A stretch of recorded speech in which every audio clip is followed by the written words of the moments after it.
Guys, Chris here. Welcome to another episode of Chris's Fishing Adventures. Today I'm going to take you through the gear that I use, the rods, the reels, what pound line I use, and then work on my tackle that I take out on the kayak / boat whenever I go out. So come on guys, I'll show you what I got.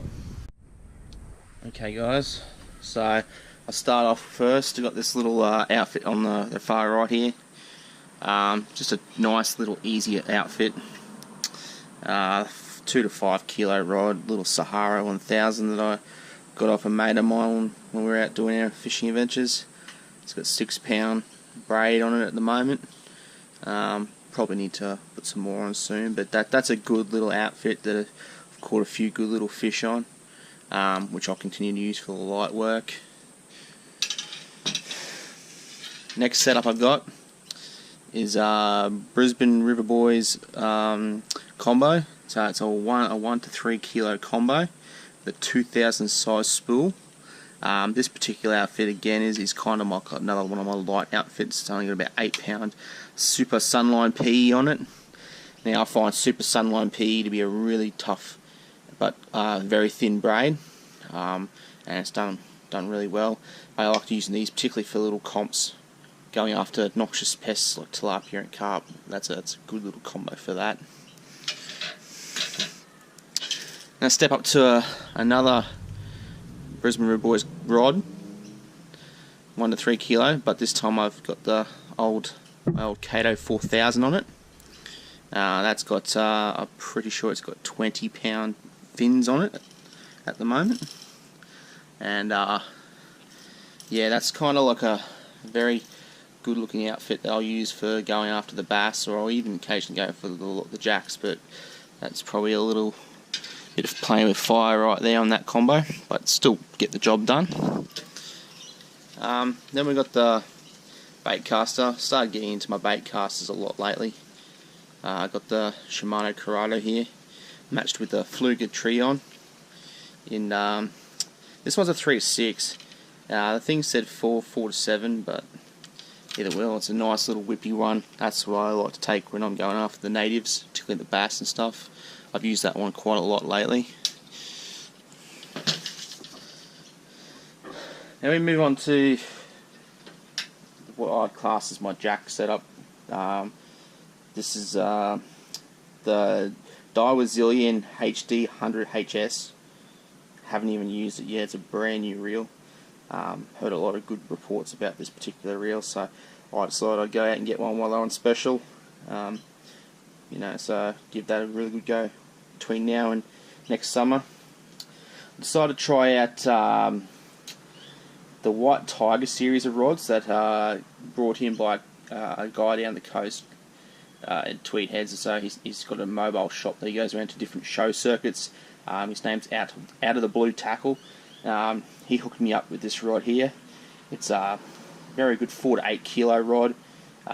Very tough nanotechnology. So I'll see how that goes through its paces, and I'll obviously give him a thumbs up and full review of that later on. This last one here, the Abu Garcia Veritas. I've had that one for a while. I did have a black max on it, but I found that the lack of on my behalf of the maintenance, I didn't keep up with that. Hence why I went with the Corrado. This one's a bit heavier, obviously. There's a 6 to 10 kilo rod. It's very good. I've caught jack off this rod already before, so I know it does do the trick. I recently just purchased the reel though. This is the Calcutta 400B. He brought it second hand, but the guy had only used it once, so it's a great looking reel. Come pre-spooled with 50 pound on it already. It's ready to go. So that's going to be like my live baiting rig when I go out in the boats or from targeting some of the big stuff. Forgot to mention too, which I'll just go back over. So the Corrado 2 has 20 pound Sunline PE on it. And then I stepped it up a bit more. I actually went with 25 pound Sunline PE on the Daiwa Zillion. That covers the rod basis, guys. Now we go into the tackle side of things, like the basic kit that every fisherman should have with them. I usually run the Black Magic 30-pound leader on most of the bigger outfits. I will step down to a 15 pound leader.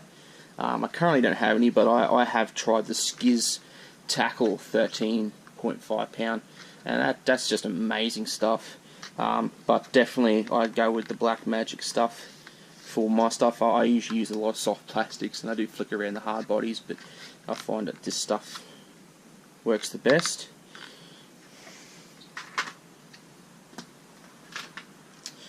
Got some pliers, obviously. I keep a couple of sets, you know, handy, because you never know. Some of them do rust up, but you just spray them up with WD-40 and all that, and you're pretty good.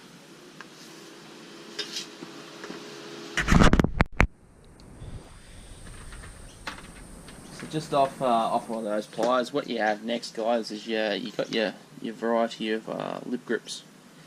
I've been using these ones for a very long time, the steel ones. They do a good job, but since bought a pair of these plastic ones, and going to give them a really good go because they're nice and lightweight, and you know they do well. Caught a couple of fish on them already.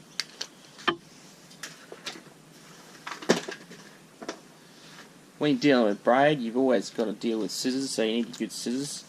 Obviously these ones here, it's a cheap pair you can get from BCF. Most of the stuff you go to BCF to buy. Those will do the job. Cut your braid on your leader. Now, as I mentioned before, I like to use a lot of soft plastics. So I get a variety of jig heads and stuff, so just go out and buy a wallet, and I've got all these in. You've got minnows and trick swims and all that sort of stuff. Some of the bigger profile baits in here. I mean, go back to an old favourite of ours, the old Crust Z there. You know, it's very popular. It's caught us a bunch of fish before. Me and the boys have been out. Starting to really like these little swims. Caught a few fish off them. But plastic wallet definitely helps keep all your plastics in one area without destroying them.